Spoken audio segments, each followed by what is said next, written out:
a signal with Benjamin Lyles. Alright guys, here we are. We're right at the end because I've got a full 15 episode first season, and I'm just going to go through a few of these and pick the best ones I like, and I might actually go ahead and try to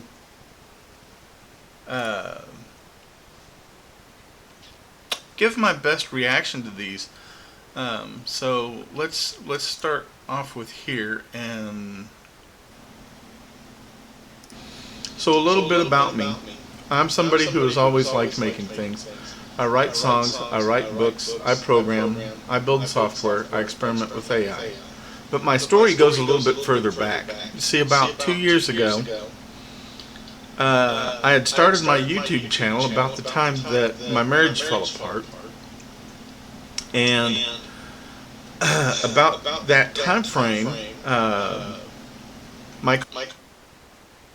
Alright, I gotta stop there. I hate that when I do that, especially when I don't have a script. It is really hard to cut out doing something that you find highly annoying, and for me, I hate it when I stutter with the ums. Overall, I think what I did there was really good.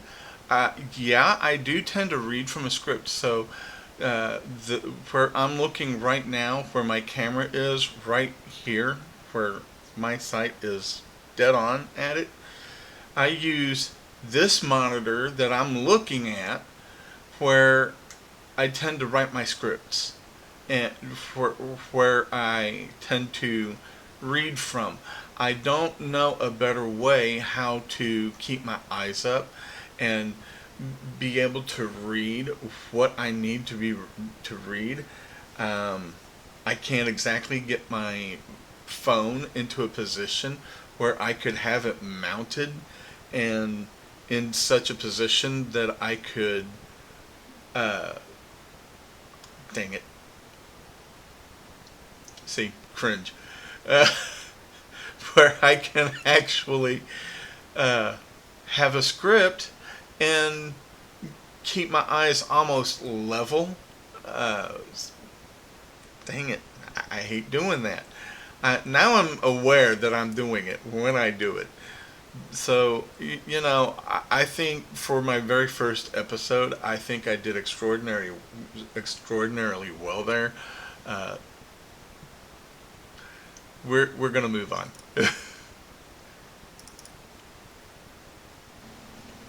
Mere word of Christ, and have him start following Jesus around, so that by the night that Jesus is arrested, he's there. He's witnessing the events. And I know what I'm talking about here. I'm talking about a book I wrote, and I know why I'm bringing that up here. Yes, I had ChatGPT help me flesh out my idea for The Night Before the Cross. It's from a centurion's point of view, and the reason I'm bringing it up yet again is because ChatGPT as a tool is great for helping you flesh out your ideas. It is great for helping you get your ideas down. I do not really like using ChatGPT overall to just do nonstop content creation, or just creating things just for the sake of creation, because then it becomes that you're relying too much on it. So I'm using, for this episode where I'm talking about my book, I'm actually trying to get at the fact that AI should not be a crutch. AI should be a tool that helps you edit, helps you flesh out your ideas more. And I think really and truly, I'm great here. I'm looking at the camera and I'm talking, So, I think that's a pretty good cutoff point right there to in terms of I did a good job there on episode 2, I believe. Moving on. The meaning. That affects writing. I mean, and here we go again. I'm going to do this a little bit differently right here, just to show my point about this could almost be a song. Writing book teaches me patience. It teaches me structure. It teaches me how to stay with an idea longer than 3 minutes and 30 seconds. That affects songwriting too. Programming teaches me how to break problems. I can't. This is. I don't know what possessed me to do that for episode 3.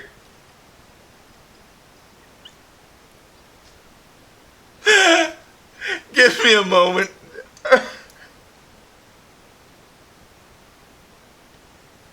Yes, that should absolutely hit the cut scene and throw it to the floor moment.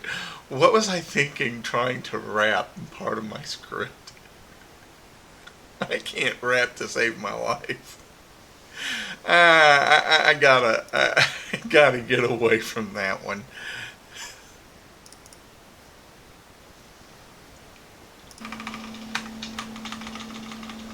Oh, this was fun for me to do. I want to show you how effective this is in helping edit and fine-tuning the way you want this to go, and then figuring it out. And you know what?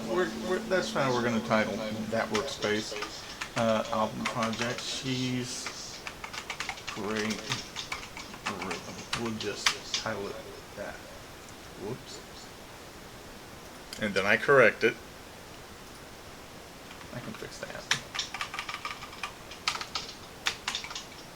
I'm going to try to do more stuff like this in the future, where I showcase something that I'm working on or providing code for or whatever, because I think it's fun to do that.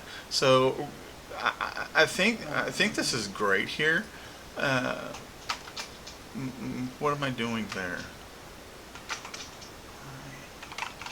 Oh, I had just put the title in.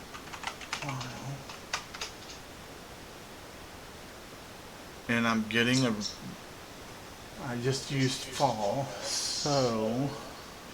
I know what I'm doing there.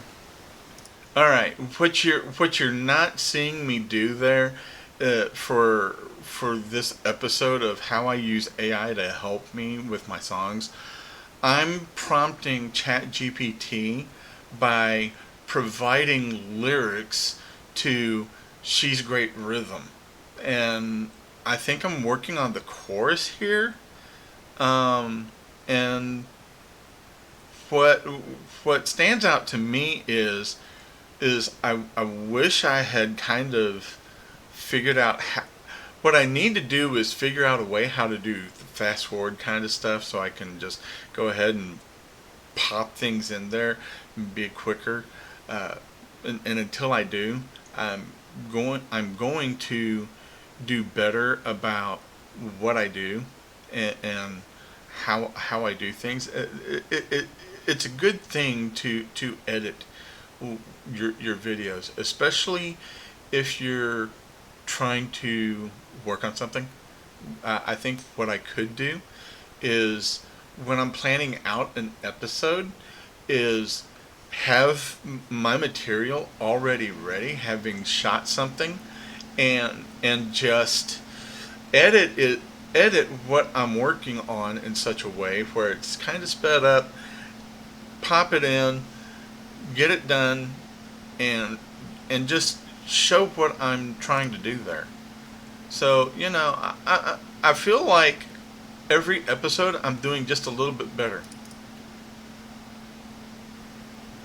Left. I kind of did that with my last episode, so I could get things working the way I had. Still saying it's almost ready. Meanwhile, 3 months have passed. The perfectionist cares. That's the good part. They want the work to be right. The problem is that right can become never finished. at some point you have to decide this is good enough to release. That doesn't mean careless, it just means done. And honestly, sometimes you'll learn more by releasing something than by polishing it forever.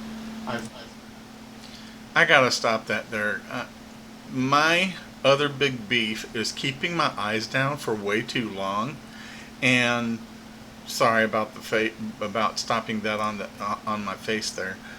What I'm going to say about that is that I'm trying to do the best I can in every episode, keeping my eyes up, and it is amazingly hard, especially when my script is on this screen where I'm looking at right now. It is amazingly hard for me to try to read a block of text, try to remember it, bring my eyes up, go back to reading for a second, bring my eyes back up. That's going to probably be my biggest issue with myself from video to video. But do I think I'm doing better? I also think the sound quality for episode 5 here was just a little bit on the softer side. I don't know how to fix that. And I'm thinking to myself, what better way Sound is much better here. is there than just now? I've got now. What's wrong with now? What's that song? I think Lone Star sings it. What about now? How about tonight? Maybe for once we don't think twice. Yes, I can actually sing. That is not one of my better versions of trying to sing per se, but I'm doing it off the top of my head, and my point there is just don't put yourself on the back burner of, well, I can put this off, I can do this at a later date. Stop waiting until you feel ready is the whole point. And what I'm getting at there with the Lone Star song is, what about now? Is why are we resting on our laurels here? We need to be doing something. And I think that was a fair and good point for this video of stop waiting until you feel ready. So I like that I did that.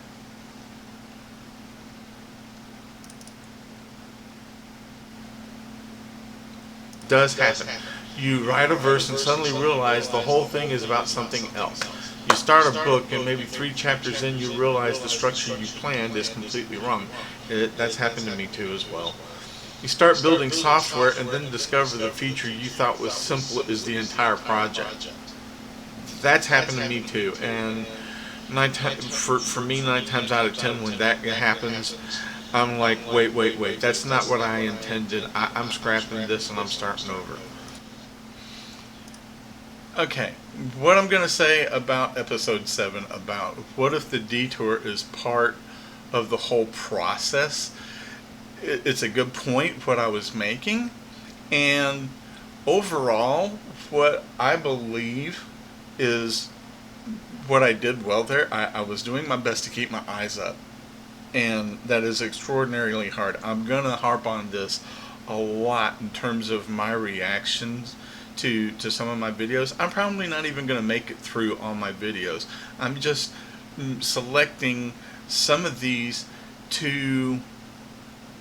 I know which one I'm going to next because I want to check something when I get to the video.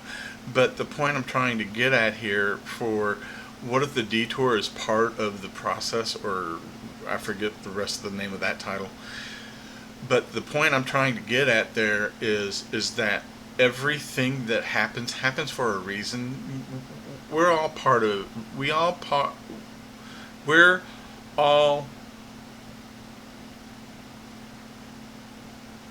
in a sense of the word, have detours in our life. There is a stretch of road not very far from here where I live. It has been in construction for a very long time. there are people in a subdivision that have to go a bit of a long way around to get to the grocery store because they're still working on that same blasted piece of road. That is a detour. So it's just, sometimes you just can't avoid them. Now this one I had some fun with doing. Which means you haven't tried it yet. Now I do think there's a difference between a weird idea and a random idea. A weird idea can still have purpose. It can still have direction. There can still be something underneath it that makes sense. A random idea is just, what if I combine 5 things because I can? That doesn't automatically make it interesting. The question is, why?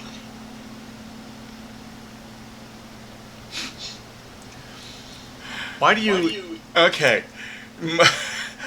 I gotta explain why I chuckled there. I know where I'm trying to go with, is it a bad idea or just weird?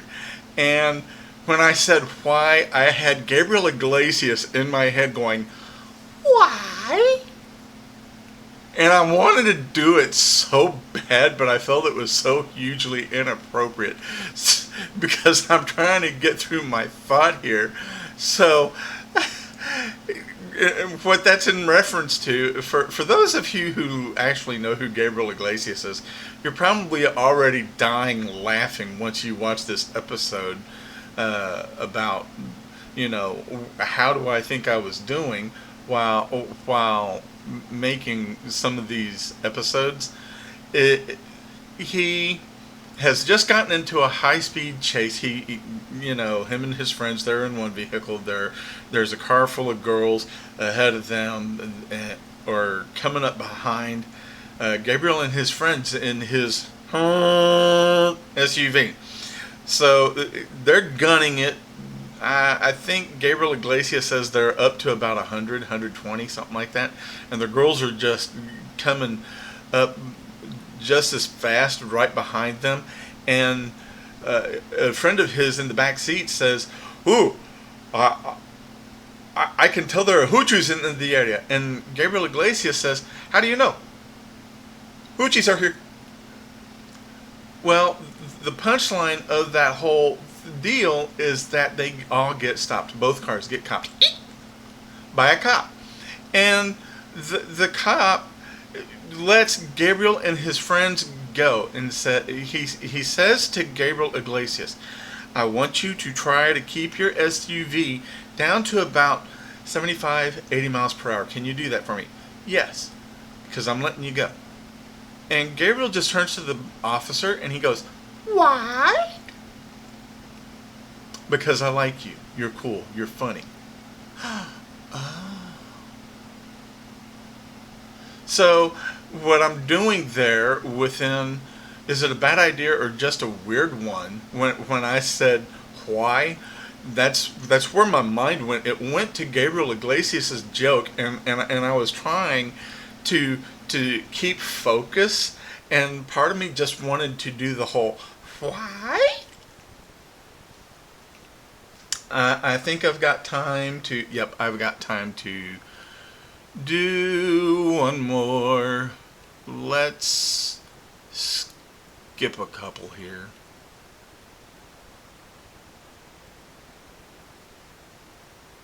I don't want to do anything sad right now. I just got out of that headspace. Oh, why pop music works. Let's go to this one. With you. It might be a lyric, it might be a melody, it might be rhythm, it might be one phrase that explains the entire emotional idea. And that is powerful, because sometimes you can say more with 5 good words than with 50 average ones. That applies way beyond music too. Writing, video. Yeah, that's a really good point. And I've learned that even with my own songwriting, that, you know, instead of taking the long route and using a ton of words to make your point, see if you can't reduce that to about 5 or 6, because it's kind of like